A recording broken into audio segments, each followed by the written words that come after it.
On Valentine's Day 2022, Eric Richins bit into a sandwich his wife had made him. Within hours, he broke out in hives and struggled to breathe. He survived that night. But prosecutors say it was only a rehearsal. 5 weeks later, Eric Richins was dead, and his wife would write a children's book about it. This is the Kouri Richins case. And this is Case Files Explained. The evidence in this case reads like fiction. A Valentine's Day poisoning attempt. A Moscow Mule spiked with a lethal dose, and a grieving widow who turned her husband's death into a book deal. But the prosecution's case hinges on something far more mundane, a notebook. Kouri Richins' own handwritten account of the night her husband died. As jury selection begins in Summit County, Utah, both sides are preparing for what could be one of the most closely watched murder trials of 2026. Eric and Kouri Richins lived in Francis, Utah, a small town in Summit County. Eric worked in the construction industry. Kouri was a realtor. They had 3 young sons. To their neighbors, they appeared to be a successful couple with a beautiful home. But prosecutors say the reality behind closed doors was far different. The marriage, according to court filings, was troubled. Financial pressures mounted, and prosecutors allege Kouri Richins saw a way out, one that would make her wealthy. Insurance policies.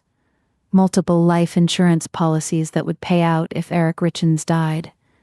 This, prosecutors argue, was the motive.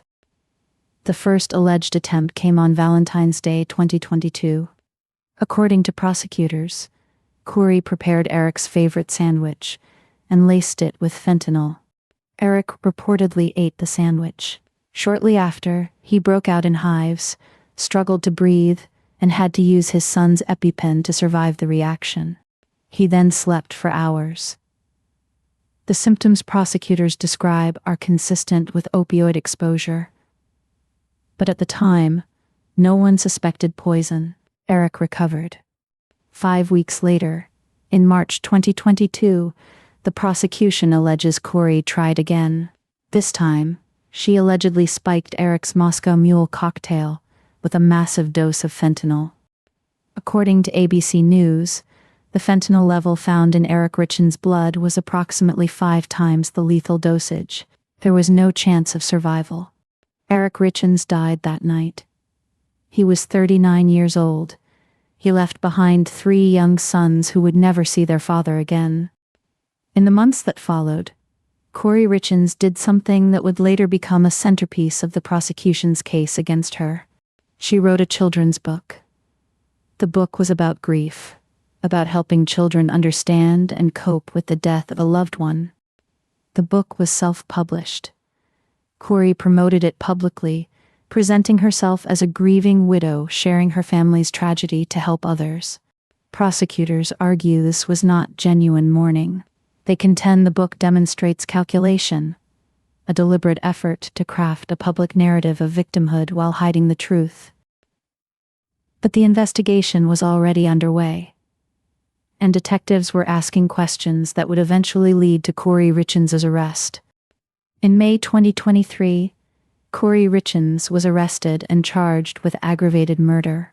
She has pleaded not guilty and maintains her innocence. The case would spend nearly 3 years in pretrial proceedings. Motions were filed.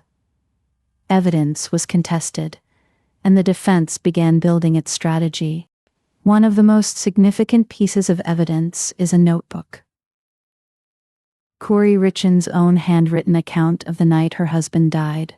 According to the Deseret News, Judge Richard Mrazik ruled that the notebook may be admitted as evidence. He stated that it tends to make it more probable that the defendant poisoned Eric Richins with fentanyl. The contents of the notebook have not been fully disclosed publicly, but the judge's ruling suggests it contains details that support the prosecution's theory of the case. This ruling was a significant victory for prosecutors. When a defendant's own words can be used against them, the impact on a jury can be substantial. But the defense has challenged other key evidence. Specifically, they have attacked the prosecution's theory about how Kouri Richins allegedly obtained the fentanyl. Prosecutors allege Kouri obtained fentanyl through a chain of intermediaries.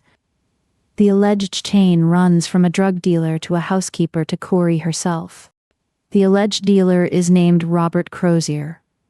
The intermediary is Carmen Lauber, who worked as a house cleaner for the Richins family. According to KSL, the defense claims the prosecution's theory is flawed. They argue that Crozier sold OxyContin, not fentanyl, to Carmen Lauber. In an affidavit, Crozier reportedly stated, "I told them no. I sold OxyContin to Carmen Lauber on 2 occasions in early 2022, not fentanyl." This distinction matters. OxyContin is a powerful opioid, but it's not fentanyl. The prosecution must prove Kouri had access to the specific drug that killed Eric. According to KSL, prosecutors refute Crozier's claim. They argue that substantial evidence supports the murder charge despite his new statement. The competing claims create a he-said-she-said dynamic. The jury will have to weigh the credibility of these conflicting accounts. The defense has also challenged evidence regarding alleged abuse and other drug-related claims. Multiple pre-trial motions have contested what the jury should be allowed to hear. According to the Deseret News, Judge Mrazik made key rulings in January 2026 about which evidence would be admissible at trial. Kouri Richins has made 3 requests for bail since her arrest. Each has been denied. She remains in custody at the Summit County Jail. In October 2025, her 3rd bail request cited new evidence about fentanyl sourcing as grounds for reconsideration. The court was not persuaded. Summit County now prepares for what local officials expect to be a high-profile trial. The community is bracing for national media attention. According to the Park Record, jury selection is scheduled to begin February 10, 2026. The trial itself is set to begin February 23. The prosecution will need to prove beyond a reasonable doubt that Kouri Richins intentionally poisoned her husband. The burden is entirely theirs. The defense need only create reasonable doubt. If jurors are uncertain about any element, the source of the fentanyl, the intent, the opportunity, they must acquit. Fentanyl's extreme potency makes it both deadly as a street drug and effective as a weapon. A lethal dose can be smaller than a few grains of salt. This potency is why fentanyl has become central to America's overdose crisis, and why it has increasingly appeared in poisoning cases like this one. The Valentine's Day sandwich allegation illustrates a pattern prosecutors must establish. Poisoning cases often involve multiple attempts before a lethal dose is achieved.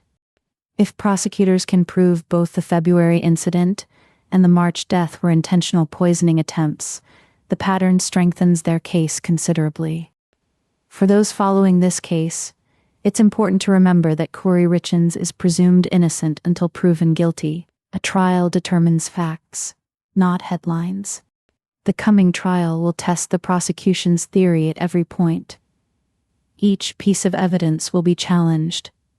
Each witness will be cross-examined. Cases like this reveal how circumstantial evidence builds. No single piece proves guilt. But prosecutors argue the totality of evidence points in only one direction.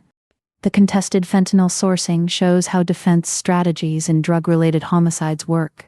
Break the chain of custody for the alleged poison, and reasonable doubt enters.